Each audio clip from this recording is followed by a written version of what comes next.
গল্পকথন by Kallol chapter 2। আমাদের আজকের নিবেদন শিশু সাহিত্যিক লীলা মজুমদারের গল্প পেনেটিতে। পেনেটিতে একেবারে গঙ্গার ধারে আমার বড় মামা একটা বাড়ি কিনে বসলেন। শুনলাম বাড়িটাতে নাকি ভূতের উপদ্রব, তাই কেউ সেখানে থাকতে চায় না। সেই জন্য বড় মামা ওটাকে খুব সস্তাতেই পেয়েছিলেন। যাই হোক, বিয়ে টিয়ে করেননি, আপত্তি করবার লোকও ছিল না।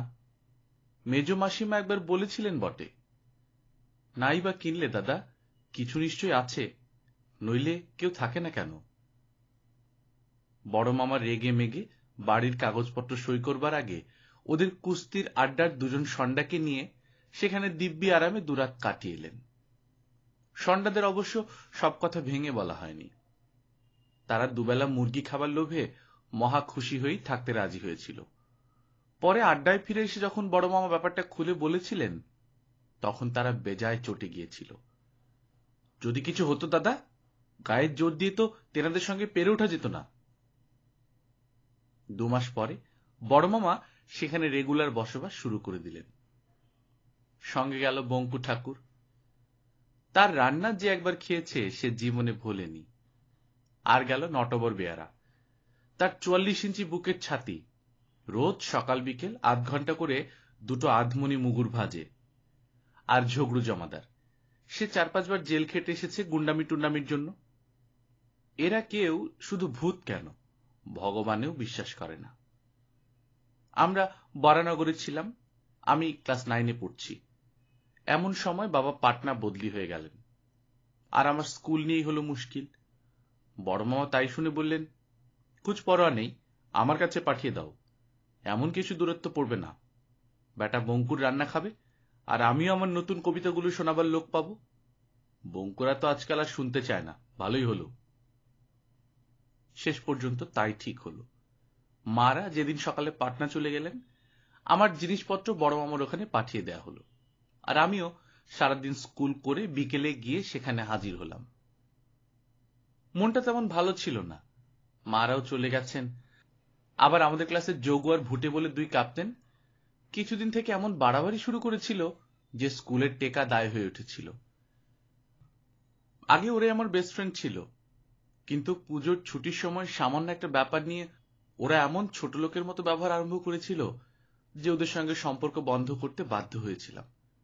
এখন ওরাই হলেন ফুটবলের ক্যাপ্টেন, ক্লাবের সেক্রেটারি। সেদিন ওদের সঙ্গে বেশ একটা কথা কাটাকাটি হয়ে গেছে, সে আবার অঙ্ক ক্লাসে। আমার একার দোষ নয়, কিন্তু ধরা পড়ে বকুনি খেলাম আমি। ওরা দেখলাম খাতার আড়ালে ফ্যাচ ফ্যাচ করে হাসছে। বাড়ি এসেও মনটা একটু খারাপই ছিল। একেবারে জলের মধ্য থেকে ঘাটের সিঁড়ি উঠে গেছে বারান্দা পর্যন্ত। বিশাল বিশাল ঘর, ঝগড়ু আর নটবর তকতকে করে রেখেছে। প্রায় সবগুলোই খালি, শুধু নিচের তলায় বসবার ও খাবার ঘরে আর দোতলায় দুটো শোবার ঘরে বড় মামা কয়েকটা দরকারি আসবাব কিনে সাজিয়েছেন। কেউ কোথাও নেই। বড় মামা কোথাও বেরিয়ে গেছেন। নিচে থেকে বঙ্কুর রান্না লুচি আলুর দম খেয়ে উপরে গেলাম। বই রেখে আমার ঘরের সামনে চড়া বারান্দা থেকে দেখি বাগানময় ঝোপঝাড়, আম গাছ, কাঁঠাল গাছও গোটা কত কাছে। গঙ্গার ধার দিয়ে জবা ফুলের গাছ দিয়ে আড়াল করা একটা সরু রাস্তা একেবারে নদীর কিনারা ঘেঁষে চলে গেছে। সেখানে 3 জন মাঝি গোছের লোক মাছ ধরার ছিপ ছাড়াচ্ছে। একজন বুড়ো আর 2 জন আমার চেয়ে একটু বড় হবে, ওখানকারই লোক বোধহয়। আমাকে দেখতে পেয়ে তারা নিজের থেকেই ডাকলো। দেখতে দেখতে বেশ ভাব জমে গেল। ওরা বলল পেছন দিকের পুকুরে আমাকে মাছ ধরা শেখাবে, শনিবার নদীতে জাল ফেলবে, নিশ্চয়ই যেন আসি। বুড়োর নাম শিবু, ছেলে দুটো ওর ভাইপো, সিজি আর গুজি। বেশ লোকগুলো, বাড়ির মধ্যে আসতো টাসতো না, চাকর বাকরদের এড়িয়ে চলতো। কিন্তু আমার সঙ্গে খুব দহরম মহরম হয়ে গেল। আমাকে সাপ কামড়ানোর ওষুধ, বিছুটি লাগার ওষুধ এইসব শিখিয়ে দিল। আমাদের বাগানেই পাওয়া যায়। মাঝে মাঝে খুব রাতে বাড়ি ফিরত মামা, আর দোতলায় একা একা আমি তো ভয়ে কাঠ হয়ে শুয়ে থাকতাম। শিবুদের কাছে সে কথা জানাতেই যেদিনই মামা বেরোতেন সেদিনই ওরা জলের পাইপ বেয়ে উপরে উঠে বারান্দায় বসে আমার সঙ্গে কত যে গল্প করত তার ঠিক নেই। সব মাঝিদের গল্প, ঝড়ের কথা, নৌকাডুবির কথা, কুমির আসার কথা, হাঙর মারার কথা, সমুদ্রের কথা। ওদিকে স্কুলের ঝগড়া বাড়তে বাড়তে এমন হলো যে ওই যোগু, ভুটে আর নেলো বলে ওদের যে এক সাগরেদ জুটেছে, ওই তিনজনকে অন্তত আচ্ছা করে শিক্ষা না দিলে চলে না।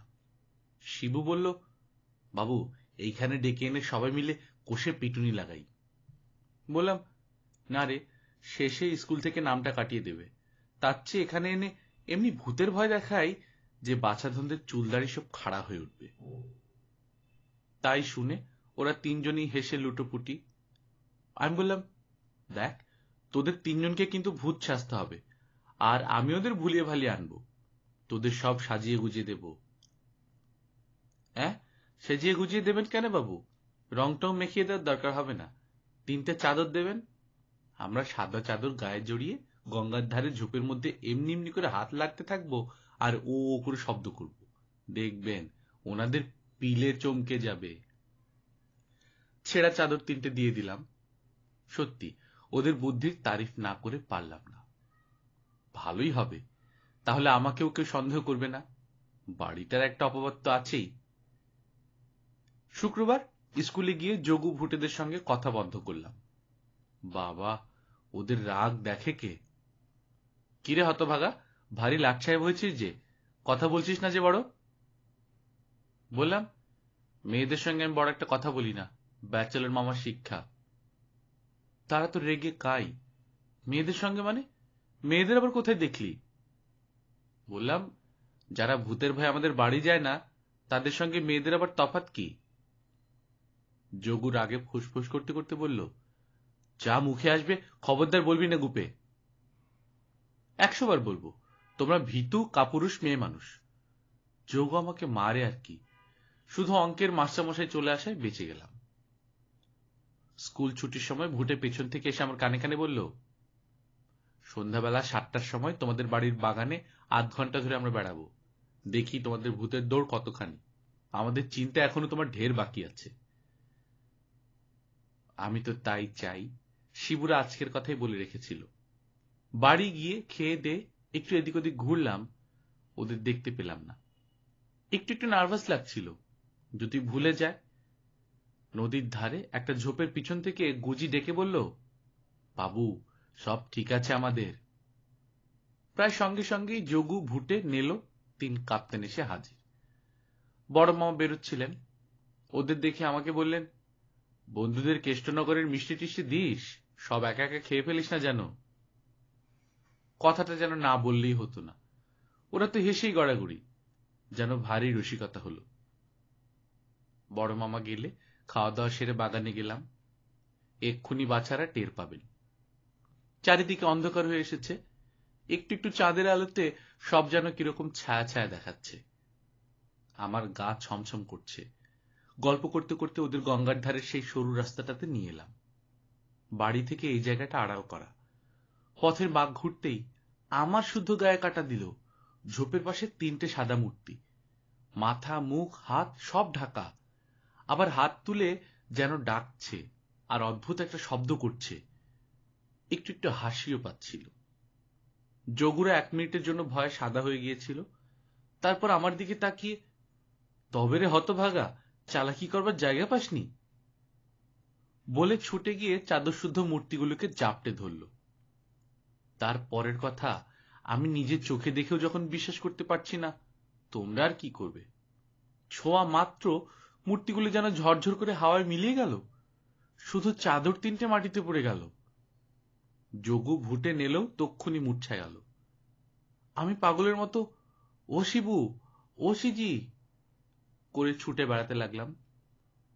গাছের পাতার মধ্য দিয়ে ঠান্ডা বাতাস বইতে লাগলো, আর গোলযোগ শুনে বঙ্কু, নটবর আর ঝগড়ু হল্লা করতে করতে সে হাজির হলো।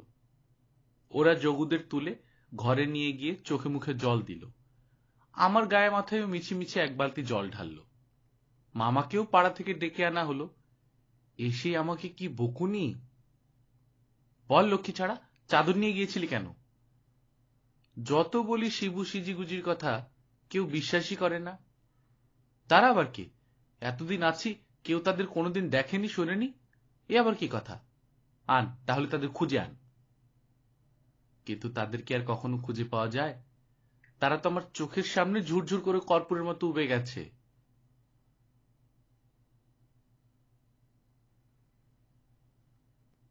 লীলা মজুমদারের আরেকটি গল্প, খাগায় নম। ছোটবেলায় এই দোলটোলের সময় যখন দেশে যেতাম, আমার ছোট ঠাকুরদা আমাদের রাজ্যের গাঁজাখুরি গল্প বলতেন। সেসব একবার শুনলে আর ভোলা যায় না। একদিন বললেন, দেখ, এই যে আমাদের গোষ্ঠীর ধনদৌলত দেখে গা শুদ্ধ লোকের চোখ টাটায়, এ কি আর একদিনে হয়েছিল ভেবেছিস, নাকি চিরকাল এমনটি ছিল? বুঝলি, এসব লেখাপড়া শিখে সারা জীবন খেটে খুটেও কেউ করে দিয়ে যায়নি, লটারিও জেতেনি, কি শ্বশুরের কাছ থেকেও পায়নি, মাটি খুঁড়তে খুঁড়তেও কেউ ঘড়া ঘড়া সোনা পায়নি, চুরিও করেনি, ডাকাতিও করেনি। তবে তা হলো কি করে? আরে ওসব করি কি আর সত্যি সত্যি ভাগ্য ফেরে? এই আমাকে দেখ না, তিনটি বার ম্যাট্রিক ফেল করে সেই নাগাদ দিব্যি বাড়িতে বসে আছি। কিন্তু তাই বলে কি আমি তোদের কারো চাইতে মন্দ, নাকি তোদের চাইতে কম খাই? তোরাই বল না। এই দেখ, এরকম হীরের আংটি দেখেছিস কখনো? এটার দাম কমসে কম 1,000 টাকা। কখনো ভেবেছিস এত সব হলো কোত্থেকে? এই যে দুবেলা তাল মাছ, মাংস, দই, ক্ষীর তোরা 5 জন ওড়াচ্ছিস, তাই বা আসে কোত্থেকে? জানিস, এই সমস্তরই একমাত্র কারণ হলো গিয়ে একটা এই এত বড় কালো পালক। শুনে আমরা তো হা। ঠাকুরদা আরো বললেন, হ্যাঁ, একটা কালো পালক ছাড়া আর কিছু না। ওটিকে তোরা না দেখে থাকতে পারিস, কি বা দেখেছিস দুনিয়াতে? ভূত পর্যন্ত দেখিসনি। তবে ওটি কর্পূর টপুর দিয়ে লাল ছালুতে মোড়া হয়ে একটা চন্দন কাঠের বাক্সে করে আমার ঠাকুমার লোহার সিন্ধুকে পড়ে আছে। তোদের মতো আকাট মুখ্যদের কি বা বলবো। তবে শোন ব্যাপারটা গোড়া থেকে। আমার ঠাকুরদা ভারী চালাক চতুর কায়দা দুরস্ত মানুষ ছিলেন। ক্যাসা তার চুলের টেরি বাগাবার ঢং, ক্যাসা কুচানো মলমলি ধুতি, গিলে করা পাঞ্জাবি, কানের পেছনে তুলোর পুটলি করে আতর গোজা, সেসব একবার দেখলে এই লোকের তাক লেগে যেত। তার উপর আবার লোককে খুশি করতে তার জোড়া খুঁজে পাওয়া দায় ছিল। বুঝতেই পারছিস, এসব কারণে এখানকার যিনি রাজা ছিলেন তার সঙ্গে ঠাকুরদার ভারী দহরম মহরম ছিল। সেই জন্য রাজসভাতেও তার বেজায় খাতির, আর তাই দেখে 5 জনার হিংসে। একদিন সকালে স্নান সেরে সেজে গুজে ঠাকুরদা রান্নাঘরের পাশের ওই গন্ধরাজ গাছটি, ওটি কি বয়স কম ভেবেছিস, সেই গাছটি থেকে 2টো ফুল পেড়ে নিয়ে রাজসভায় গিয়ে হাজির হতেন। আর শটান গিয়ে রাজার কানে কানে কি যে না বলতেন তার ঠিকানা নেই। ব্যাস, রাজাও আহ্লাদে আটখানা হয়ে হাতের কাছে যা পেতেন, শাল, দোশালা, শিরোপা, জামা, জুতো সব তাকে উপহার দিয়ে বসে থাকতেন। এমনকি শেষ পর্যন্ত এমনই অবস্থা দাঁড়ালো যে দূর থেকে তাকে সভায় ঢুকতে দেখেই সভাসদ যত উজির নাজিরা যে যার গয়নাগাটি, জুতো, পাগড়ি লুকিয়ে ফেলতেন। এমনি সব ছোট মন ছিল। নিশ্চয়ই বুঝতে পারছিস যে এরা কেউই ঠাকুরদা বেচারিকে সুনজরে দেখতেন না। সত্যি কথা বলতে কি, সবাই তার উপর হাড়ে চটা ছিল। এমনকি একা পেলে তাকে খোসামুদে বলে অপমান করতেও ছাড়ত না। অবশ্যই তাতে আমার ঠাকুরদার কাজকলাও এসে যেত না। তিনি দিব্যি আদরে গোবরে রাজার কাছে দিন কাটাতেন। এখন মুশকিল হলো যে মানুষের কখনো চিরদিন একভাবে যায় না। তোরাই কি আর সারাটা জীবন এরকম কাজকর্ম না করে পরের ঘাড়ে দিব্যি চেপে কাটাতে পারবি ভেবেছিস? ঠাকুরদা বেচারি খাসা নিশ্চিন্তে রাজসভায় মর্সিপাটটা গেড়ে জেকে বসেছেন। রাজবাড়ি থেকে রোজ তার জন্য কলসি কলসি দুধ, ঘি, ভাড় ভাড় দই, ক্ষীর, ধামা ধামা চাল, কলা, থোক থোক নতুন গরদ, তোড়া তোড়া মোহর সব যায়। তার আবার ভাবনা কিসের? এমনি সময় হঠাৎ একদিন কোত্থেকে এক ছোকরা কবি, বলা নেই কওয়া নেই, একেবারে রাজসভায় এসে হাজির। কেউ তাকে কোশ্চিনকালেও চোখে তো দেখেনি, নাম পর্যন্ত শোনেনি। কিন্তু যেমনি তার রূপ, তেমনি তার খোসামুদের স্বভাব। দুদিনের মধ্যে রাজা শুদ্ধ রাজসভাকে একেবারে হাতের মুঠোর মধ্যে এনে ফেলল। কি আর বলবো তোদের। তার উপর তার খাসা গানের গলা ছিল, আর কত যে ছলচাতুরি জানতো। যখন তখন যেমন তেমন করে 2টো ছড়া গেঁথে নিয়ে বাউলদের মতো করে এমনি নেচে কুদে দিত, সভাশুদ্ধ সবাই একেবারে গোলে জল। ওদিকে ঠাকুরদা পড়ে গেলেন মহা মুশকিলে। রাজার তার দিকেও ফিরেও তাকান না। রাজবাড়ি থেকে রসদের লাইনও বন্ধ। এমনিতে রাজ্যের লোককে চটিয়ে রেখেছেন, আর বছরের পর বছর বসে বসে এটা ওটা খেয়ে দারুণ কুড়েও হয়ে গেছে। তা আবার দিব্যি টইটুম্বুর একটা নাহাপাতিও বাগিয়েছেন। অন্য জায়গায় কাজকর্মের জন্য যে একটু চেষ্টা চরিত্র করবেন তারও জো নেই। অথচ মনে মনে বেশ বুঝছেন যে এবার এখানকার পাট উঠল। ওই ছোকরার সঙ্গে পেরে ওঠা শুধু তার কেন, তার 14 পুরুষের কারো কম্য নয়। আস্তে আস্তে ঠাকুরদার জীবন থেকে সুখ শান্তি বিদায় নিল। এই তোরা যে বড় হয়েছিস, নিজের অতি বৃদ্ধ ঠাকুরদার দুর্গতির কথা শুনলে তোদের হাসি পায়। আর শোন তবে, মানুষের অবস্থা মন্দ হলে যেমন হয়, ভোর না হতেই গয়লারে, মুদিরে, তাঁতিরে, নাপিত্রে, ঝোপারে যে যেখানে ছিল সব টাকা দাও করে সারি সারি হাত পেতে দাঁড়িয়ে যেতে লাগলো। ওদিকে দিনে দিনে অভাবে অনটনে ঠাকুমার মেজাজে এমনি খিচড়ে যেতে লাগলো যে বাড়িতে টেকাও দায় হয়ে উঠল। শেষ পর্যন্ত একদিন গভীর রাতে ঠাকুরদা বাড়ি ছাড়তে বাধ্য হলেন। গভীর রাতে পা টিপে টিপে বাড়ি থেকে না বেরিয়ে একেবারে শটাং গিয়ে এই গ্রামের বাইরে মাঠের মাঝখানে যে বিখ্যাত ভুতুড়ে বটগাছ ছিল, দিনের বেলাতেও যার ছায়া মারতে লোকে ভয় পেত। এদিক ওদিক কি তাকাচ্ছিস বল দেখিনি? সে গাছ কোন কালে মরে ঝরে চেলাকাঠ হয়ে গেছে, এখন চুপ করে শোন না। সেই গাছতলাতে না গিয়ে এক হাড়ি শুটকি মাছ নিবেদন করে ঠাকুরদার ধন্না দিয়ে পড়ে থাকলেন। একটা যা হয় ব্যবস্থা না হওয়া পর্যন্ত উঠবেন না। পড়ে আছেন তো পড়েই আছেন। প্যাঁচা ট্যাচা ডাকছে, কিসের একটা সোদা সোদা গন্ধ নাকে আসছে, কি সব সরসর খড়খড় করে পায়ের উপর দিয়ে চলে যাচ্ছে, কারা জানি চাপা গলায় ফিসফিস করছে। কিন্তু ঠাকুরদা নড়েনও না, চড়েনও না। হয়তো বা একটু তন্দ্রা মতো এসে থাকবে, হঠাৎ মনে হলো কে যেন বলছে, ওঠ বেটা, বাড়ি যা, যা যা বাড়ি যা, তোর আর কোনো চিন্তা নেই। ওঠ বলছি, কেটে পড় দেখিনি। কি জ্বালা, ভাগ বলছি। ঠাকুরদাও তক্ষুনি আর কাল বিলম্ব না করে উঠে পড়ে বাড়ি মুখ হাঁটা দিলেন। আর কি আশ্চর্য ব্যাপার, একেবারে দোরগোড়ায় এসে দেখেন পায়ের কাছে কি একটা লম্বাটে জিনিস চাঁদের আলোতে চকচক করছে। তুলে নিয়ে অবাক হয়ে চেয়ে দেখেন কুচকুচে কালো একটি পালক, তার মাঝখানে একটা চওড়া সাদা ডোরা কাটা, মুখের দিকটা একটু ছুচুলো মতন, একটু ছেটে নিলেই খাসা এক খাগের কলম। কলমটা হাতে নিতেই তার আঙুলগুলো কেমন চিড়বিড় করে উঠল। ঠাকুরদার থাকতে না পেরে দিদিমার আলতার শিশি আর ধোপার হিসাবের খাতা নিয়ে বসে পড়লেন। আর সেই অদ্ভুত কলমটি, বিশ্বাস করিস আর নাই করিস, অনবরত কি যে সব মাথা মুন্ডু লিখে যেতে লাগলো। পড়ে তো ঠাকুরদার নিজেরই চুল দাড়ি খাড়া হয়ে উঠল। এই অবধি শুনে আমরা সবাই ব্যস্ত হয়ে বললাম, কেন চুল দাড়ি খাড়া হবে কেন? আরে সে যে দাঁড়ালো গিয়ে একটা ভূতের গল্প, যা পড়লে গায়ের রক্ত হিম হয়ে যায়। আমার ঠাকুরদা নিজের লেখা নিজে পড়ে প্রথমটা থমেরে গেলেন, পরে বুঝলেন ধন্না দেয়ার ফল ফলেছে। সারাদিন ঘরে বসে গল্পটা মুখস্থ করে ফেললেন। তারপর সন্ধ্যা লাগতে সেজে গুজে রাজসভায় গিয়ে হাজির হলেন। গিয়ে দেখেন সেই বেটা হাত পা নেড়ে দাঁত বার করে গান ধরেছে, আর লোকগুলো সব হা করে তাই শুনছে আর বাবা দিচ্ছে। ঠাকুরদা সভায় ঢুকতেই সঙ্গে সঙ্গে একটা দমকা হাওয়া এসে ঝাড় লণ্ঠনটার অনেকগুলো আলো নিভিয়ে দিল। গানও তক্ষুনি থেমে গেল, সভাও থমথমে চুপচাপ হয়ে গেল। আর ঠাকুরদা রাজার সামনে এসে সিংহাসনের সিঁড়ির ধাপে বসে নিচু গলায় ভূতের গল্প শুরু করলেন। দেখতে দেখতে সভাসদরা যে যার আসন ছেড়ে ঠাকুরদাকে ঘিরে বসল। কবি ছোকরা তো 5 জনকে সরিয়ে দিয়ে সবচেয়ে কাছে এসে ঘেসে বসল। ঠাকুরদা অর্ধেকটা বলে থেমে গেলেন। কবি ব্যাকুল হয়ে বলল, তারপর? রাজা বললেন, তারপর? সভা শুদ্ধ সকলে বললে, তারপর? গল্প শেষ করে ঠাকুরদা হাত জোড় করে বললেন, মহারাজ এবার আমায় বিদায় দিন, এখানে খেতে পাইনি, ভিন গায়ে চেষ্টা করে দেখি গিয়ে। রাজা কিছু বলবার আগে কবি বললে, না না সে কি, তাহলে আমাদের ভূতের গল্প কে বলবে? এই নাও আমার ব্যাগটা নাও। দেখতে দেখতে সভার লোকেরা ভিড় করে যে যা পারে ঠাকুরদার হাতে গুজে দিতে লাগলো। ঠাকুরদা সেসব চাদরে বেঁধে বাড়ি গিয়ে সকালবেলা সব ধারটা শোধ করে দিলেন। তারপর আবার যে খাগের কলমে হাত দিয়েছেন কি, আবার আঙুল চিড়বিড় করে আবার সেরকম লেখা বেরোতে লাগলো। এমনি করে ঠাকুরদা 1 বছর ধরে 365টা ভূতের গল্প লিখে ফেলেছিলেন, আর ঘরের মধ্যে টাকার পাহাড় জমিয়ে ফেলেছিলেন।